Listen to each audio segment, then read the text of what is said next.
We live. Where's my microphone? Yeah, okay. All right. Here we go. In 3, 2, 1. And welcome to episode 424 of Cinematary. I'm your host, Zach Dennis, and I'm here with Grace. Hi. And Grace and I are welcoming you into the spooky season. Happy Happy Halloween. Halloween! Yeah. With our Horror for Kids series, we're starting it off with 1990's The Witches because we had to have one fucked up children's movie that is in this series. And this one's A covers that. doozy. Yeah. Ooh. Before we talk about that, we're going to do movies that we saw this week, including Grace giving us the 411 on Hocus Pocus 2. For those who listened to the last Horror for Kids a couple years ago, Grace talked about Hocus Pocus. I did. So, as the foremost scholar in Hocus I'm the best you got. Pocusology, yeah, we're the only one that we had access to. You have to talk about it. So, I do. Without further ado, I'm going to send it over there to you, and we're going to talk a little Hocus Pocus too. Sure. I had fun. Isn't that what it's about? Having fun? I remember discovering Hocus Pocus on Disney Channel. Wow, what a discovery. And loving it. I wanted to be a witch. I loved the music. I had a crush on the boy whose name is Max, I think. Anne Thackeray Binks, the cat, very formative. And I remember wanting more. I need a second one. I need a sequel. This isn't enough. And there wasn't one until now. And like I said, I had fun. I don't know if it really satisfied that, like filled that hole in my heart that I was missing. It felt like they did a very nice job. They took us all the way back. They showed us the Sanderson sisters when they were small girls, when they were little girls, and that was very sweet. It showed some more of their like sisterly bond and how close they were, establishing them as like a real coven of witches and not just sisters. So like there's powerful ties, powerful tie that bonds them together. Tony Hale is in this, right? Like Buster? Yeah. I was like, what are you doing here? He was great. He was really funny. He plays the town reverend, and of course, as a reverend, he hates the Sanderson sisters. They're witches. Mm-hmm. And then we jump forward to present day, and we have these young high school girls, the new coven, so that the old witches and the new witches and a lineage. We are the daughters of the witches. You couldn't burn. Who out of the three returning witches? Who did anybody stand out to you? Who was? Oh yeah. Great. So I have first of all, Kathy Najimy, like from the beginning, like as Mary, like she did a lot more this time around. Mm-hmm. And she was always funny. Bette Midler is just as charming as ever. She made me cry. Well, made me tear up. I don't know if I was going to tell you guys. I don't know if I was going to say I cried. I hadn't decided yet if I was going to be. This is the no judgment zone. So. Okay, I did. I teared up because there was a moment of vulnerability from Winifred, like the cold, frigid bitch Winifred, you know. She had this moment of vulnerability, and it really like got to me. And it's like, that's Bette, like that's how powerful she is. Mm-hmm. And then Sarah Jessica Parker, she was as beautiful and as funny as ever. She made me laugh. Like it wasn't just like silly ditzy, like hot bimbo. It was like there was some real timing there. And then she had a moment where she like stood up and had some backbone, and that was really refreshing to see. I feel like that's probably cool because didn't she make the first one? Was it pre Sex in the City? Oh, I don't know, but maybe. I feel like she's super young in it. Yeah, I remember I saw recently where she was on like some like late night show saying that like she didn't really remember being in like at this point, Yeah, before the because second one, so she didn't really remember being in it.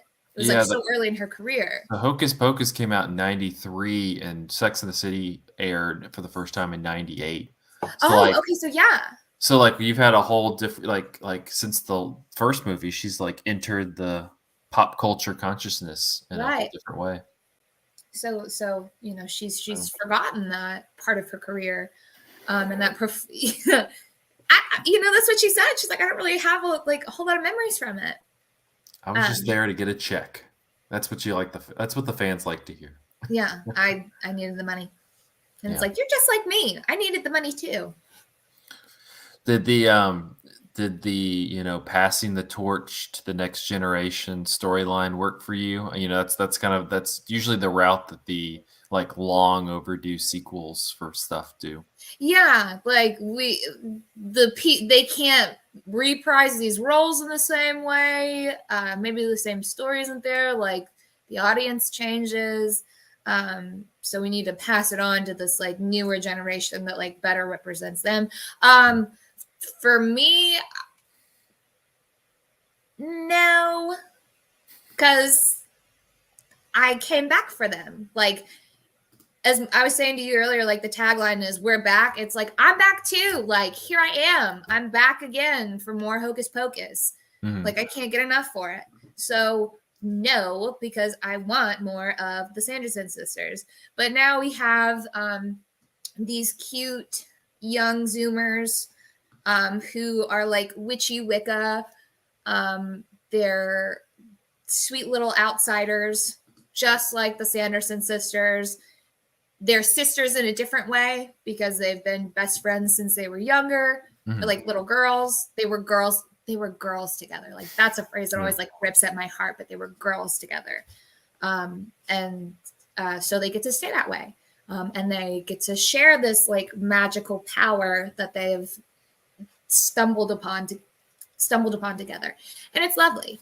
But no, it didn't work for me. I want more Sanderson sisters. I'm a purist. But there was a lot of, and then this was also like this was kind of fun. There was a lot more singing in this. I don't know if I liked that or didn't, but like I said, I had fun. They do their like big musical number to One Way or Another instead of I Put a Spell on You. Mm-hmm. And there's an original song that's like, we're back. Mm. But it's good. That's time. good. It was a good way to kick off my October. Yeah. Yeah. Yeah. I think that's always the thing with like the like long overdue sequel ones. Is like you kind of want to. I feel like whenever, especially the ones when they trade it off to like the younger generation, you're just kind of like, yeah, I don't care about them. I kind of want to watch the people. I want to watch the people that I remember. But I guess that's kind of. I mean, like it's kind of one of those. Where do you go from here? Like, are you gonna? You're not gonna make any more Hocus Pocus movies without the 3 women from them. Nobody's gonna watch that. They're not gonna watch the 3 young ones. I mean, I'm probably not. I don't know. They're not really talking about it. Everything that I saw was this, like, shout out to Bette, like, thank you for doing this for us, because it was like thanks to her like pushing and prodding that we really got it. Yeah. So of course that's why they had to like rely so heavily on the original, because it's like this is what got us here. We can't let that go. But then those like bits become shtick, and then you see the joke coming from a mile away. So it's like, yeah, they probably can't get much more mileage beyond the second movie. At least there's something like fresh. And then the generation of witches that watched original Hocus Pocus, it looks like a lot of them have kids, like from what I saw on social media. So they're showing this to their children. Mm-hmm. So it gets the job done for Disney, the magic of Disney, something that you can share with your family. It got them their views. Yeah, got them their views, got them their money. And I would recommend it. I would go watch it. You will want to watch the first one right after, if not, or just watch the first one before, or just watch the first one. Yeah, and then watch it. It's worth it. We get to see Gosh, Billy Butcherson, he's in it. He plays a much bigger role. There's a romance. There's a new cat in town. Oh, like chills, thrills, spills. Good times had by all. Okay. I could see them making like a series, like a Little TV show, like Scared Still, yeah, Still in the Dark. the new ones. I could see him doing that. That'd be more fun. It could take place at the high school, Samuel Skeleton High. Yeah. Did you hear me? Samuel Skeleton High. That was the name of the Sam Skeleton. His last name was like on his birth certificate. It said Skeleton. I didn't see the birth certificate. His name on the building is Samuel Skeleton. So please, Mr. Skeleton is my father. I'm Samuel. It's very silly. The Fighting Samuels. That's what they went with a. No, I don't know what I was gonna say no, they're the Fighting Skeletons. I'm sure. Yeah, I was like, skeletons in the name, man. It's right there. Like, all right, so Samuel Skeleton High School. What should our mascot be? The battling corpses. Yeah, the fighting Samuels. Well, what about skeletons? No, it doesn't have the same ring. The Fighting Samuels.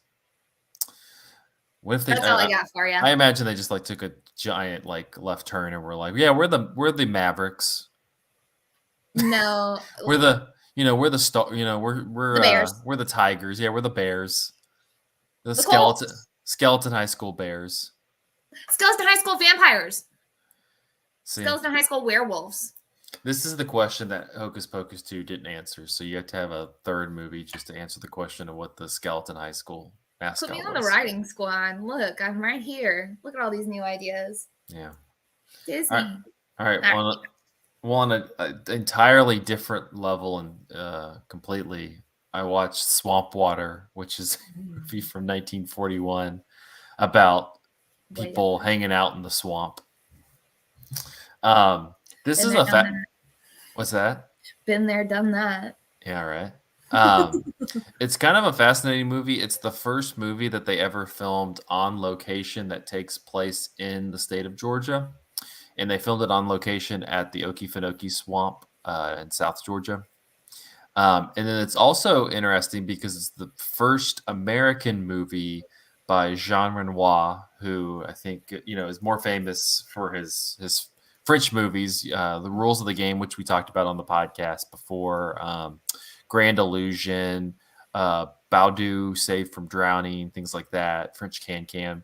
But this one, he's escaping. He had just escaped France, which was getting, with the rise of Nazism in Germany, it was starting to get a little hairy in Europe. And so he fled Europe to come to America. But this was the first movie that he made in America. And he was very adamant that he wanted to film parts of it in the actual swamp. And I think it was Warner Brothers was just like, man, that seems no, let's chill out a little bit. But they finally relented and let him shoot some stuff. And it pays off because this movie it's kind of it's black and white and it has this noir-ish feel.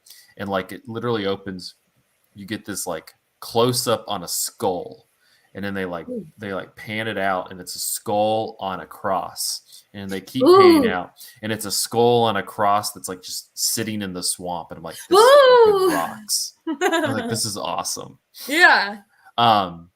So on that level, it's great. All the kind of cinematography, whenever they're in the swamp and he's just filming around the swamp, it's awesome. The story's not great. It's pretty. The story is, so you have Dana Andrews plays this good old boy, just trying to live my life guy who lives out in a little small Georgia town outside the swamp. And one day he was out there and his dog got away. So he's like, I'm going back into the swamp to find my dog. And they're like, I don't know about that, Dana Andrews. And he's like, nope, I'm doing it. And so then when he's in the swamp, he comes across a fugitive played by Walter Brennan. Shout out to Walter Brennan, also always great. Who was accused of killing somebody, but he feels that he says that he was falsely accused, and so rather than he was supposed to get hanged, and he escaped and has been hiding in the swamp for years. And so he said, so he and the Dana Andrews character set up this deal where he's going to help him hunt and do some trapping, and they're going to split the money because the fugitive character wants to give half the money that they make to his daughter, who is living in town and has like changed her name and is trying to, get past her Oh, nice. sordid past with her, Yeah. with the father. And so, yeah, it kind of gets boring. You have this whole storyline with that going on, and then like they like somehow like discover that he's working with the fugitive, and they like outcast him for a while. Ward Bond's in it. He's this like rival trapper. And you have this whole thing where they're figuring out that like the other two people, the other two trappers in town actually killed the guy who Walter Brennan's character was. It's just, it kind of gets all convoluted and kind of silly. Quite honestly, while watching it, I was like, with the way that the swamp looks, it would have been cool if he like happened upon a fugitive in the swamp, but the fugitive was like a Cape Fear, Night of the Hunter, Robert Mitchum character who was just fucking terrifying. And then it was like a horror movie in the swamp. I'm like, that would be awesome. Well, you described, like, you said you watched Swamp Water. It took place in the swamp, and we're talking, and it's October. So I'm like, and then the creature from the Black Lagoon crawls out. And I was waiting for you to say that, and then you never did. And I'm like, I'm never going to watch this movie. It does have some, like, Maybe good, I will. I don't know. It does have some good, like, alligators, like, swimming around, scenes, and, like, snakes and stuff. But I'm like, yeah, that's there. Yeah, I just feel like it would have been a lot cooler if it was like a horror movie and like they were utilizing the swamp to its advantage, and just like made it like literally the plot could be he lost his dog, he's looking for the dog, and then this fugitive's chasing him around the swamp and he can't get out. I would have watched that. That's terrifying. Yeah. But the only action you get is like at the end, they like acquit the fugitive character. They're like, all right, we found out that you actually didn't kill this guy, so you can come home. So then the two guys who actually killed the person are like waiting out in the swamp. And so like while Dana Andrews and Walter Brennan are like trying to exit, they're like trying to kill them. But it's even that's kind of lame. One of the people gets sucked into like this like mud quicksand stuff and dies, and that was kind of like, oh shit. But that's about the extent of the action that you get. So still liked it though. I would recommend if you want to just like enjoy like some creepy swamp cinematography vibes and like black and white. It's like, I mean, it's literally like a noir movie that's shot in the Okefenokee swamp. I'd recommend it on that level. Like I said, Walter Brennan's great. Dana Andrews is great. But yeah, the story's kind of lame. But I kind of just look past that.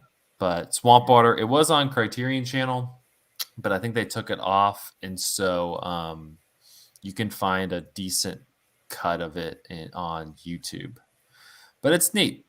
I don't know. It's yeah. I like if I rewrote it, I would have made it more of a horror movie. If I rewrote it, I would have made it better. That's what I'm hearing. Respect. I admire your confidence. Would you recommend it as a Halloween movie for this month? No, it's not. No. I would watch it after October. Yeah, it's not really a horror movie. It's more. It's it's not really a horror movie. Again, it could have been. I would have made right it. I would have put a nice. I would have made like a nice. Like have Cape Fear, Robert Mitchum chasing him around the swamp. Mm-hmm. That would have been fun. Because there's a scene where like he first meets Walter Brennan's character, and he's like on the ground, like crawling around these like tall grass and shit, and like Dana Andrews is sitting there like trying not to fall asleep at this at the fire, and he's like crawling around, and then he just like throws this thing and like hits him and knocks him out. I'm like, yeah, this is the shit that we want. That's terrifying. Yeah. You see like a grown man crawling like on all fours. I'm like, ugh. Well, you don't even see him. At me. No. You don't even see. You just like see like you can kind of like see shadows of his face, and you just see him like kind of moving around. It's pretty like when it wants to be a horror movie, it's pretty fucking That's scary. Yeah, it's but then it's just like, yeah, no, we're good. That was all I got. I scared myself. Do you think? He's like, oh, that's too scary. He was like, oh. It's terrifying. Well, his genre and he's like, ho ho ho. That was too scary for my French mind. I must not do that. J'ai peur. J'ai peur. Oh. It's too scary. We are in Georgia. Um. Anyway, Okay. swamp water. Swamp water. It Not to be confused with the famous swamp water shot in the Florida Panhandle's finest dive bars. Yeah. Yeah. Yeah, go up Yeah. to a bartender and I ask for bet. swamp water and see what you get. And tell me what you get. And tell them now. This is a reference to the 1941 genre noir film Swamp Water, starring Walter Brennan and Walter Houston. And they know. And they'll The be like, bartenders "I've know. seen that They'll be 1,000 like, times." I thought that's what you meant. I wasn't sure. I didn't want to assume. I didn't want to assume. Yeah, Yeah. They'll immediately know what you're talking about. Let's see. Let's start that. Yeah. All right. Well, we're gonna take a quick break, and then we're gonna be back talking about some witches after Ooh, this. witches. Witches. I enjoyed my message that I posted in the Slack channel when I was like to see if anybody wanted to join, and I was like, "Where's my witches?" Yeah. Nobody. There are no witches other than That's so Chris. sad. I am that very witch. I feel so bad for you. I was thinking about it, and because I double checked to like see if I'd made the cut for Adam's Family. I think so. I'm on there. And then I saw it was still just you, and I'm like, this is bizarre. Like, it can't just be you. Like, no offense, but it's happened before. That's not. I don't know. That doesn't seem fun for you. You have to it's nice to just like say every thought you've ever had about this single movie with like zero interruption, no pushback, whatever. Well, actually, I'm sorry I'm on here now that I say that. But yeah, I just want to provide my own unfiltered, unchallenged opinion in every episode. We'll pivot to that as a podcast. It's just me ignoring everybody else's, thoughts and feelings. You're like this, and you just keep talking. Yeah. Exactly. I'm very excited for the Addams Family. I have both my DVDs, Addams Family and Addams Family reviews. I watched them for the first time in forever last year. Both of them are great. The first one's great, and Addams Family Values is also super fun. That's how you do a sequel. Yeah, that's a super fun sequel. Yeah, a superb sequel. Absolutely. Yeah. So very excited to talk about Addams Family. I have a million. Yeah, it's great. The only reason I wish we could watch Addams Family Values is that that's the one with the amazing Wednesday Addams Thanksgiving Day. Isn't that the one when she does the play, Thanksgiving Day play? We must kill your people. Yeah. Yeah.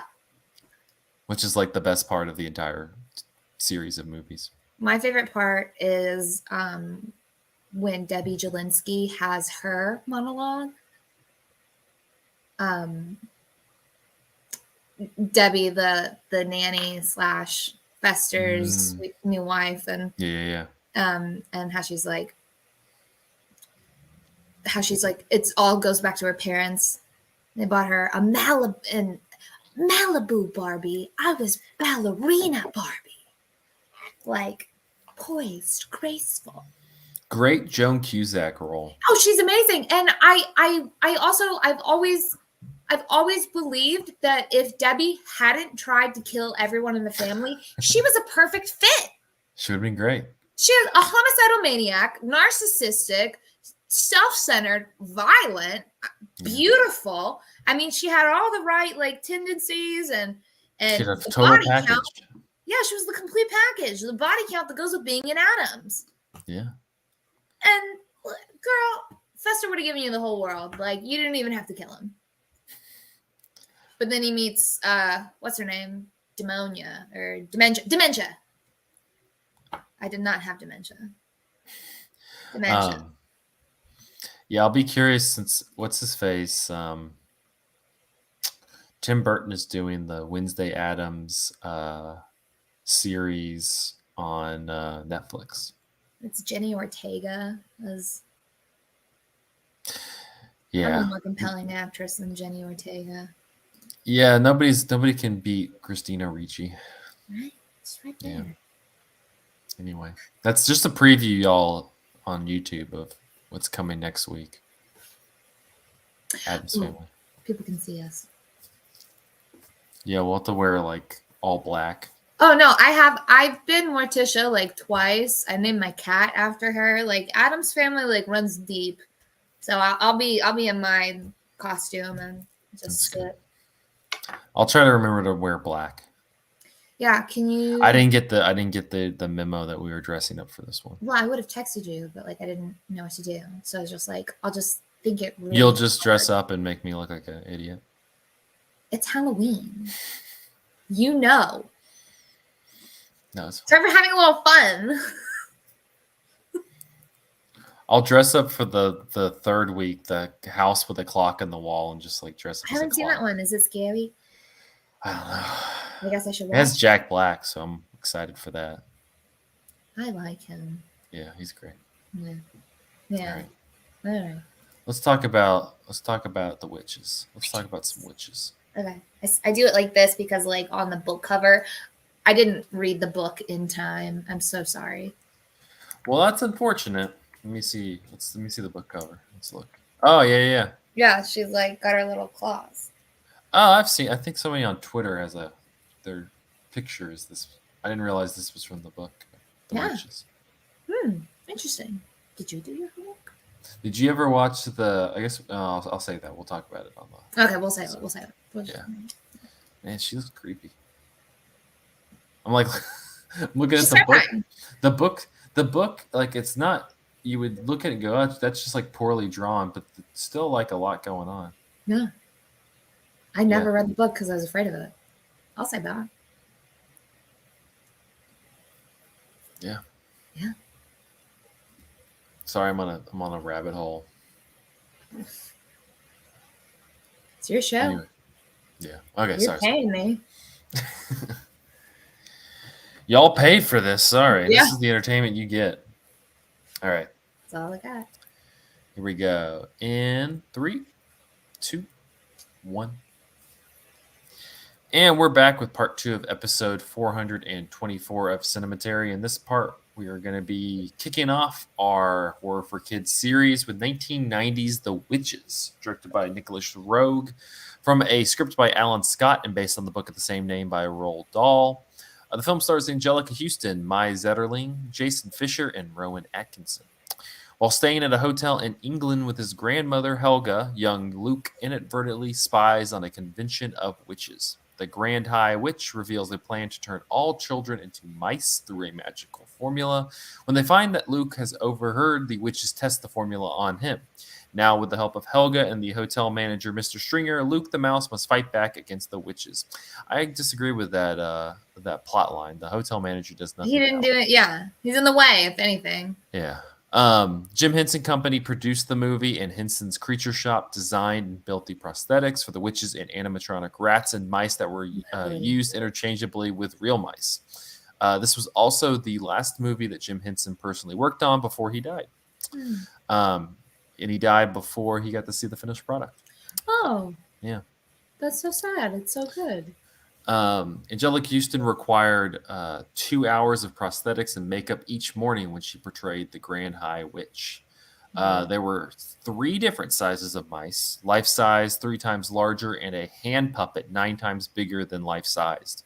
And I saw a picture of Jim Henson with it, and it like literally was like this giant rat that they would use for some of the scenes. Oof.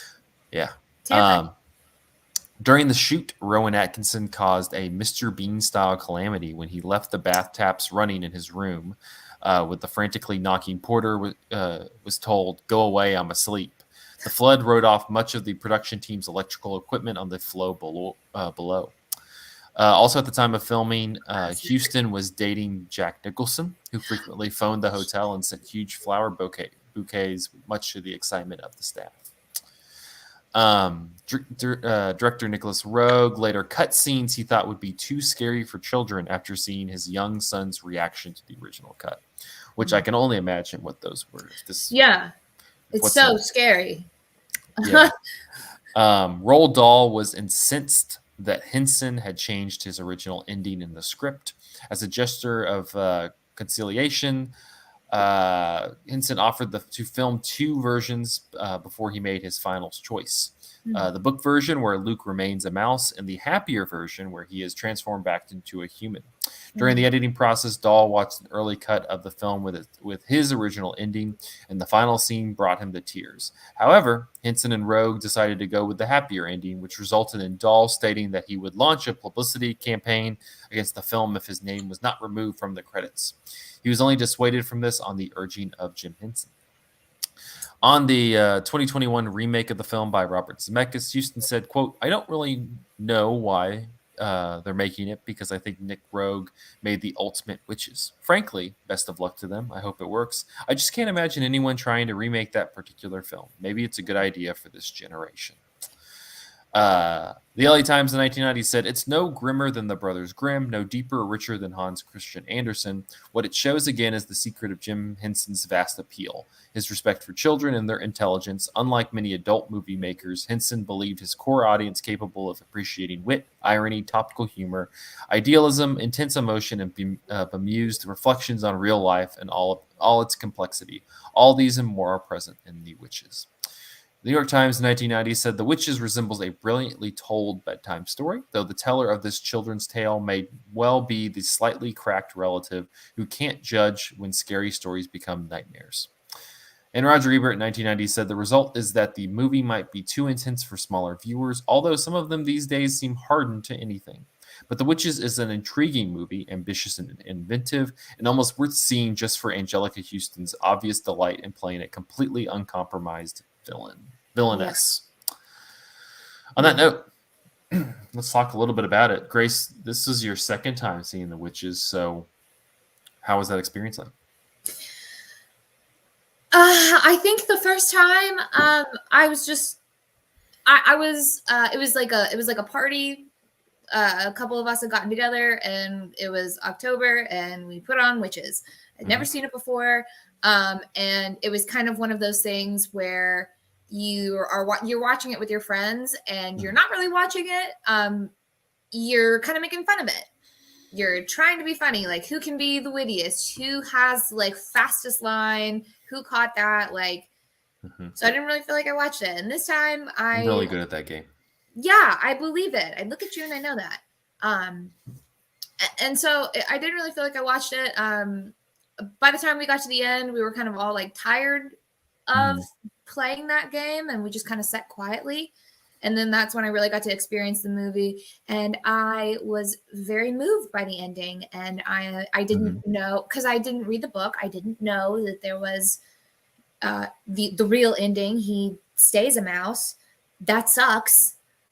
I don't like that. I like this movie ending. I love the magic of movies, and I love that he gets to be turned back into a little boy. Like, I do like his whole little like mouse apparatus that they have at the house with like the little like car and stuff. Oh yeah, I mean, like they had totally adapted. Like it was not going to slow them down. They're like, this, give us something hard, you know, like we're fine. But it's also like, yay, no, you don't have to, because he's your grandson again. So I prefer that, but that's when I was really dialed in. This second time, I was dialed in the whole time, and I was terrified. It's a spooky movie. Yes.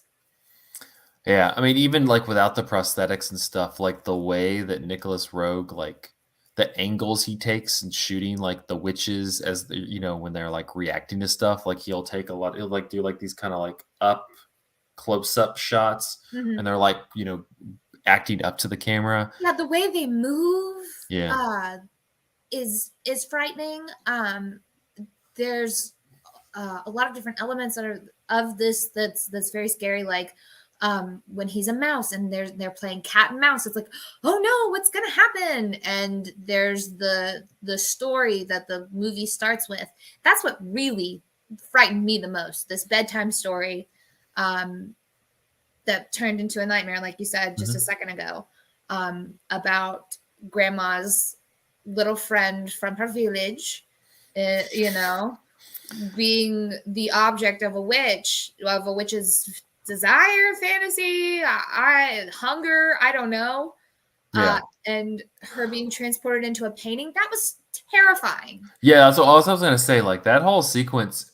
Well, it wasn't terrifying to me. It was just like unsettling. Like I was like, I'm very unsettled by this. Like you just have this whole storyline with the girl going to get milk for her dad, and then the witch abducts her, and then she's like aging in the painting. You're like, this is deeply unsettling, and this is a fucking children's movie.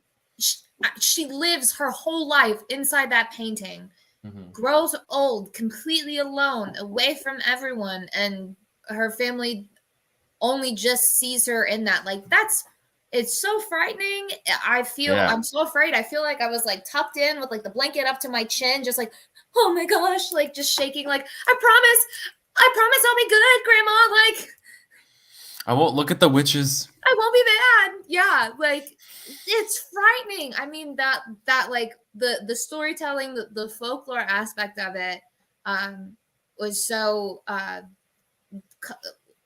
enticing and so terrifying. Yeah. Like I like it felt so familiar. It's like, oh, I know what this is like, being told a story by an elder, and then I'm so afraid, and how is this gonna go? And then we keep going with this movie, and Yeah, I like that the first 15 minutes is just her like telling him stories about stuff. yeah, so we know, so now And then lucky they just us. kill his parents. Yeah, God. 'Cause why Well, not? whatever. They weren't there. Why They not? They yeah, couldn't just be like, "Hey, we got to go work. You're gonna stay with your grandma." And then they go on vacation. It was no, let's just kill them. there's gotta be a tragedy, right? I don't know. It doesn't seem to phase him that much. Yeah, no, he's really mature about it. He's just like, "Oh well, it happens." Like yeah. Anyway, This just adds to my backstory, my tragic backstory. I could be a Disney hero at this point. Yeah, with a dead mom. Like I'm yeah. shooting. No, so this is my first time watching this. And it was fun. It was great because it was just like spooky and unsettling the entire time. Yeah. You know, it's not it is scary, but it's not like it's not like horror movie like jump scare like Michael Myers scary. It's just like scary in this like almost like this uncomfortableness. You know, Yeah. like it's we had to have one movie that we kind of identified for the series because we did it last time with Return to Oz, which is like not necessarily that movie's pretty scary, but like not necessarily traditionally scary, but more just like stuff is happening in between like the production, like the how they've set up the costumes and characters to how they shot it. You're just very unnerved. You're very deeply unnerved by the entire experience. And this one was kind of our selection for that because it's always fascinating to watch these, especially, like my thought while watching this is how the hell did they like, put this out for children because it's just such a odd, kind of, especially for like a younger audience member would like frightening experience because like you get to the hotel and he's sitting there watching the whole how like the convention of witches, like they have their like witches meeting, and you have like the scene where Angelica Houston like pulls off her face and then there's just like the grotesque grand high witch, and you're just like just the whole sequence of her ripping off her face and then like looking like that, you're just like, what the hell is going on? Yeah, that's really scary. But then I think they do a really good job. They sort of double back and show the kids it's a mask. Like you've seen this in Scooby-Doo. It's just a mask. It's just a costume. Like I think they do a really good job of like scaring and then comforting throughout the entire movie. Yeah. So I was never really scared for very long. Like at the end of the story, his grandma's right there to tuck him into bed. Like it's okay. It's just a story.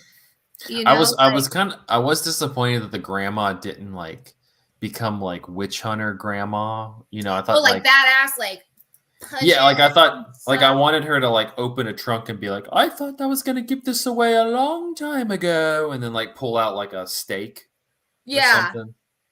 Well, like that's what I wanted. Take it up with Roald Dahl in his grave, take it to your rewrite. I was just waiting for her to be like, I gave this up a long time ago, and then like pull out like some like witch gun or something. Some or, like John Wick. Yeah, I'm thinking I'm back. Like, yeah. That's what I was hoping for, and it never happened. I was like, dang. Poisoned American brain. Just There's also, just like, well, and I think this is what's great about the movie, and Ebert mentioned it a little bit because like Angelica Houston is just like enjoying the hell out oh, of the she's entire amazing. thing, and like you kind of get sucked into that because like it's very the whole like plot that they're trying to do where they're gonna like they're gonna like open candy shops and poison the candy Yeah. with this potion that like turns kids into or turns whoever eats it into a mouse, and they're gonna like poison all the children of England. You're just like, Jesus Christ, they're just gonna go and poison every child in England and turn them into a mouse. Yeah, um that's what the plan it is. seems like absurd, but at the same time, you're like the way that she Make it work. presents it is just so like uncompromised. Like he said it in such a way, like a great way. Like it's such an like she's just like we're gonna do it. Like she's so evil, but not like over the top evil. It's almost like matter of fact. Like this is what we're doing. We're gonna go get rid of all the children in England. Yeah, it's a really good plan. She paints these English kids to be like such gluttons, and that it'll absolutely work. And it's the most logical plan. Why didn't they think of this sooner? It's Yeah, it's perfect. yeah, Yeah, um, yeah. but no, it's like quite honestly, I can't argue with it. Like if they wanted to turn like a lot Well, of no, because kids she'll into set you on mouse, fire if you argue with her. We can't get all the children. You remember that witch? That one yeah, witch had to open her mouth. That yeah, one negative witch had to open her mouth during that meeting. negative Talk Nancy out of there. turn. Yeah. But no, like it's a I'm not gonna argue with the whole like there's a lot of kids. I was out this weekend. There's just a lot of little things running around screaming Oh and yeah, shit. you're I'm telling like, me. you should turn into a mouse. If you were a mouse, it would solve a lot of problems. I saw some like contemporary reviews of this that's complain that this movie is anti-women What? because like the women are the witches are just like these grotesque evil creatures. Oh, yeah. They said that like ugly women are witches. Women that wear like sensible, boring shoes, they're usually a witch. It's like I don't know. Sometimes people have to wear orthopedics. World like that seems very Well, you that pigeonhole the people like that. I love again. It goes back to like how Nicolas Roeg shot the film, but like the whole encounter between Luke and the witch, like outside his grandmother's house, um, is again. It's such a like. It's not a scary sequence, but it's just like a very like uncomfortable. The way not only that she's like tempting him, but also like he just like gets close up and like the actress kind of has like just like she like contorts her head around She and like has these big eyes and stuff. Yeah, and like really like like has her teeth wide and Yeah, stuff. like you could Like see just all of her. yeah, like it was such a amazing like physical performance because she kind of just contorted herself in this way that became almost like a it reminded me of like characters in like Henry Selick stop motion movies Yeah. of like just like these deeply unsettling characters like the other mother and like Coraline or something. Familiar enough, but still a stranger. We Yeah. see eyes, face, lips, but they're flared. She is very close, very like urgent as she's Hmm. talking to him. And the thing she says, she can't hear you about Hmm. grandma, like that's terrifying. And like I said, like this movie does such a good job of scaring and comforting because then here comes grandma and he's crying and he's like, she was here, she was here, she was here. And I believe you. I believe you. I know she was. I Like, know, and then like throws a javelin. like that feels so good. Like you're not alone. You're not alone. I'm so sorry that your parents are dead, little boy, but grandma's here. Grandma's gonna make it okay. She Yeah. believes you. She knows that there are witches here and she'll protect you. Like that feels really good. Like Hmm. so that I There's just one thing I noticed a lot of. Yeah. And the way even he shoots the witches meeting outside of just Angelica Houston's character, who's very like you have like the prosthetics and it's very pronounced, her whole thing, but just like the costume and wardrobe job and everything on and the makeup job on all the other not vampires, all the other witches, Yeah. just like in terms of like their heads, and they have like the rash and like Yeah, spots and wet stuff, skin, and their teeth are all scrawny, like kind of like crooked and everything. Like, yeah, it's just like, and again, he always is like showing it in like close-ups and pans, and so they're like all contorted and everything. It's just like, again, it's just deep, this semi-familiar, like you described, like this semi-familiar but deeply unsettling, and like he just is and like that's where he's like evoking, which shows just like getting like mining that horror out of like the camera. Like, it's not like they did anything outside of like the makeup yeah. and wardrobe job, but like he just like mines this like creepiness out of just panning around to them, and they just have like these smiles on their face, and like their crooked teeth are like, all over, are just like out and pronounced. It's crazy. Yeah, I one thing I also like, you talk about the pans, like it felt like the witches also like really filled the screen. They felt huge, and I felt like a little kid or a mouse looking up at these like giant, terrifying creatures. Like when Luke is running away from the witches after hearing their plans, and he books it out of there, like he makes it, he's Which gone. which also I was like, Luke, you picked a terrible route, because he's just like, instead of like going out the Going off door, to the he just side, he like, goes right he just through it goes like all. right through, and they're just like you're just like, With their arms and their legs, they but all, it takes up the screen, like them yeah. grabbing at him low to the ground, like that kind of like, it's like and then he does it again when he's a mouse. Like it's the same sort of low to the ground, stay low and run fast. He's really good at Which that. reminds me, that sets up just such an awesome scene in this movie when Luke is like, it's like there near the beach, and Angelica Houston shows up and pushes the baby carriage. Yeah. And the She woman, loved doing that. That's so dastardly. yeah, she's just like pushes it, and then like the mom's like, ah.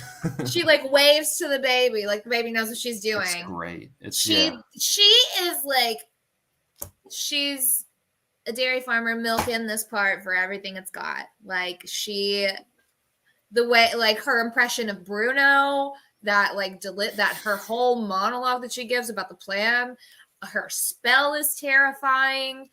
She commands these witches, like, you all answer to me. She is a powerful speaker, a terrifying witch, an incredible actress. She's amazing in this.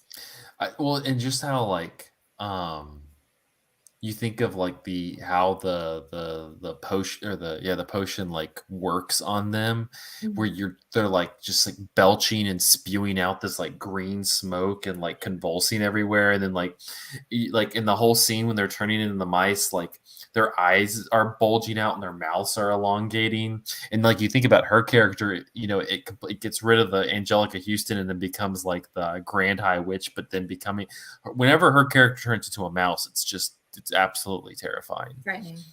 But no, it's great. Like, again, it plays almost with just this kind of like the camera work along with the like body horror, just kind of creates this very like creepy, unsettling thing. I loved it.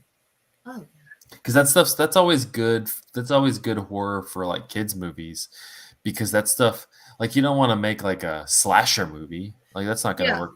Like, honestly, even for me now, I'm like, this kind of stuff freaks me out more than like the slasher movie, because like the slasher movie, you get like some jump scares, it lingers with you for a little bit, but that's about it, and then you kind of move on. But like this one, I'm like there's just like images that will sear into your brain because they're just so grotesque and macabre.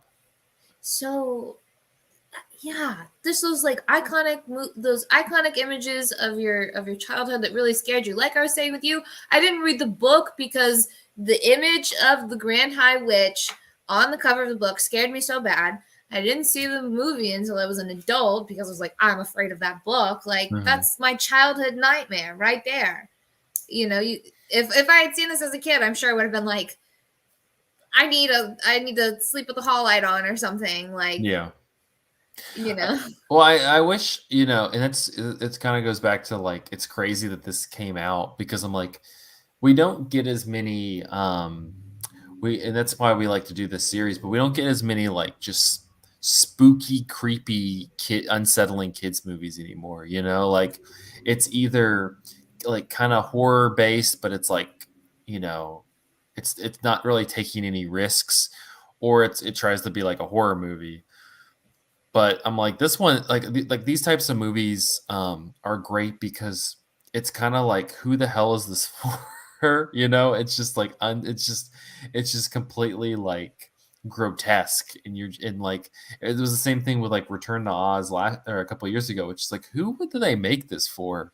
Because it's just strange and it's scary and it's very like it's just it can be abrasive at times because it's just and you're Yeah. just like and I'm like I wish we just had those types of movies still like I like they're just like kind of fun like yeah they scared the shit out of you when you're a kid but like then you watch them now and you're like yeah these are awesome. This is great. Like a fun Mhm. little comfort watch. Like, I'm no longer afraid of this and I value this for being like a great movie. Yeah. Yeah, I don't yeah, there's not a whole lot of those that I can really think of and not anymore. I mean, Well, not they're just very safe, it's like, they're supposed to be like kind of spooky and scary, but like they kind of undercut themselves because they don't want to be like over spooky and scary because they're like afraid that parents are like, "What is this?" this is Um too graphic for my child to watch. yeah, yeah, and they're Being going to one. go like, bitch at their state legislators, but it's Yeah. like I don't know, these are great because these are the movies, at least when you're younger, that you remember. Even more so than like, oh, I was too young and I saw like The Exorcist, or I was too young and I saw like Halloween. Like that's also, but like these ones especially because like you It's meant for you. It doesn't feel like you shouldn't have been watching. It's like you were supposed to watch you're supposed to watch this and it and it's terrifies you. supposed to scare you. Yeah. Like there's no like secret underhand I snuck into my friend's older brother rented us this R-rated movie Yeah. because we couldn't pick it up at Blockbuster. Am I dating myself a little? Um, Yeah. but yeah, that's true. I agree with you. Like that's a really good point. Absolutely. Because it's even better when it's like oh, this is it's a Roald Dahl novel, it's for kids, like your parents like rent it for you and then they put it on, they're like, holy shit. Like sorry, I didn't mean to traumatize you. Like Yeah. uh, And that's like next week will be interesting because we have Adam's Family next week, and that one's again it's not scary, it's just no, more they just have it's like just this wild, it's just morbid yeah, this wild morbid stuff, and like the sense of humor is so like dark and morbid that you're just and like, adult. yeah, it's great. I do like that. I think that there's also a nice little demographic of morbid little kids, which I fell into. Mhm. Um, I was a morbid little kid. I would watch my little scary TV shows or movies or my episodes of The Addams Family, and I'd go tell my parents about it. Mhm. And so it's like they'd watch the movie twice because they'd see it, and then I'd see it, and then I'd go tell them about it. Yeah. So there's definitely we don't have those. Where are the morbid little kids these days? Where are they? What are they doing? They're not watching movies. They're not making movies for them anymore. Yeah, well, it's just like it's like this empty like young children, kind of horror is empty. It's like you don't pick up the horror until it's like teen horror, Yeah, like I'm thinking of like the Fear Street movies from last year, which were solid. But that's more like it's like teen, it's like it's pretty violent and you know, it has stuff in there that's like, yeah, you like probably like, you would assume like 16, 17, 18-year-old, but you don't have like that good, like, yeah, like kid horror stuff anymore. It's unfortunate. yeah, I don't know. I blame the Christians. yeah. I blame them. It's all their fault. It's all their fault. It's because it's paganism. It's Satanism. Yeah. The gays. The gays rule I Halloween. will have to say, in this movie, I don't really know why Rowan Atkinson is in this movie. Because he's funny. He's not even that funny. No. All he does is He's not funny. Like you would think he could be like this quirky, silly character, but he's very like straight laced, and then he has like this. He's having like this affair with relationship. the maid. Yeah, but that's like hinted at, but we never like engage with it. You're just kind of like, I mean, okay, like you do you, I guess. Yeah, that's weird. That's a weird dynamic. She works for you. You probably hired her. We should take this up with HR. You're just like, I guess we're just gonna like I guess we're fine reference with to this. this. Yeah, I don't know. It's more just like I don't know. It's more just like a weird, like a strange thing to just kind of tack on to be like Yeah, part he's of this barely character. in it. He's barely in it. He's very like rule stickler. He's angry at Luke because he brought the mice, and he's having an affair with a maid. Those are his characteristics. That is, here comes my cat. I thought he would be funnier. It's really what Yeah, you expect to see that. I also love. We talked about it a little bit, but I love like the like. Is it Norway or Iceland that they're in? I don't know. I thought it was like. I thought she was like Bavarian. Like, are we talking about Grandma? Yeah, you see Yeah. Norway. So it's in Norway. Okay. I thought she was Bavarian. But I love like the like old, because I was reading that the production found this town in Norway that like was pretty preserved in terms of like it hadn't changed like to be like much more commercial and modern. It still like had the houses and the streets and stuff that were like looked like they were from probably 1940 or 1950 when they're kind of referencing back. And I honestly like I like if they ever like made like another witches movie instead of remaking it like they did last year, they should have done. It would have been cool to like have the witches, but like in that time period, like some nice creepy, medievalish village. Yeah, I would like to see the story of how Grandma lost her pinky finger because we've seen the story of how throughout our story we see like Luke gets a bit of his tail cut off, and then that like my cat is here.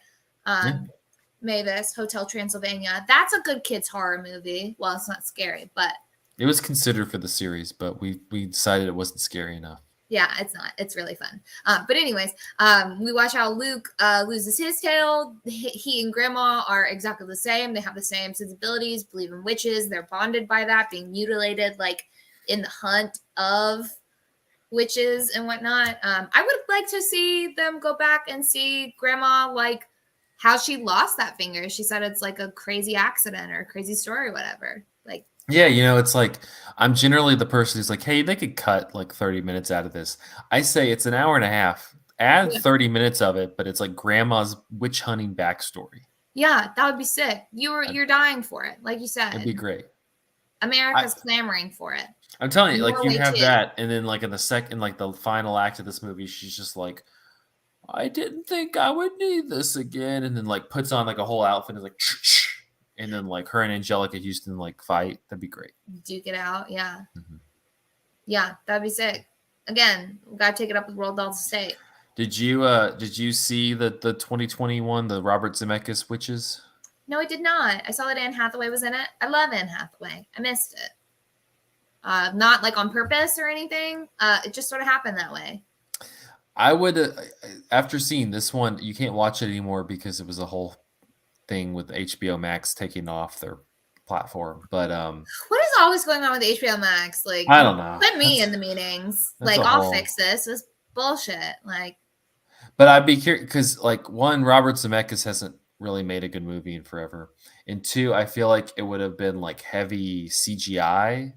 And so I would have been curious to kind of compare this one, which is so indebted to like the Henson Creature Shop and that stuff compared to like a heavy CGI one. Because I saw like clips and stuff from it, and it was, like Anne Hathaway when she turns into the Grand High Witch, it was much, it was like they like changed her. It was all like computer stuff, and I was like, this is boring. Fuck this. That's so boring. It's like how with Tim Burton, all of his stuff like originally was like beautiful, handcrafted with love, practical effects, and then He as he's slapped the learned, computer on it. and then and he thinks that the computer shit is better. Like that's how he would prefer all of his movies. Like Tim's a weird dude. Yeah, that's fact. But anyways, I don't know. He's got stuff. baggage. Yeah. A lot of whimsical baggage. Any final thoughts on the witches? I'm a thumbs up. I recommend. It's on HBO Max, so check it out. Oh, is it? That's so funny. The original is on HBO Max. The new one that HBO Max made is not on there anymore. That's so funny. Cool. Yeah, I highly recommend. Now that I've seen it, I will show this to my cats next Halloween as part of our family watching. Yeah. Nice. Congrats. Yeah. Hopefully it doesn't traumatize them. They'll be a year older, so maybe like it won't be so bad. Yeah. More mature. Okay. Well, there you go. There you go. Yeah, if you need a nice little spooky movie, if you're looking for some fun, I recommend the Witches. So, all right, well that will wrap up this episode of Cinematary. You can find us on Facebook at facebook.com/Cinematary and on Twitter and Instagram at @Cinematary. We're also on Letterboxd at letterboxd.com/Cinematary if you would like to keep up with the movies that we talked about in this episode. If you would like to support the show, whether that's $1, $5, what have you, if you $100, whatever, $150, however much money they have in the Witches to like buy all the candy shops or whatever. $200, yeah, like what was it, like $500? A lot of money. That's chump change. $500. We'll open candy stores around more like England with $500. A candy box. What are you talking about? Well, if you have that for their school, if those chocolate bars. If you've disposed of a whole coven of witches and have come into money, well, support the show on patreon.com/Cinematary. Thank you to our patrons: Cam, Chad Newsom, Corey Willingham, Candace Sisson, Ron Hayes, Teresa Marsathi, Titus Arthur, and Tyler Chandler. Thank you so much for your patronage. Next week, we're going to be continuing. We've already kind of given it away, but we're going to be continuing our Horror for Kids series with 1991's The Addams Family. Da-da-da-da. We're going to have to really get into it. Well, we'll practice. Yeah, we'll have a whole choreography for next week. Oh, yeah. And costumes. Yeah, we got to all wear all black. I'll be sure all the people on the episode are aware of the decision. Please do. So sorry. I'm sorry. I'll text you next time. Yeah, next time be like, hey, we're dressing up, and I'll be like, so then I have a chance to like just tell you no before we start. We like to have fun. It's Halloween. Happy Halloween, everyone. Until next week, happy Halloween. Until next week's happy Halloween. Boom.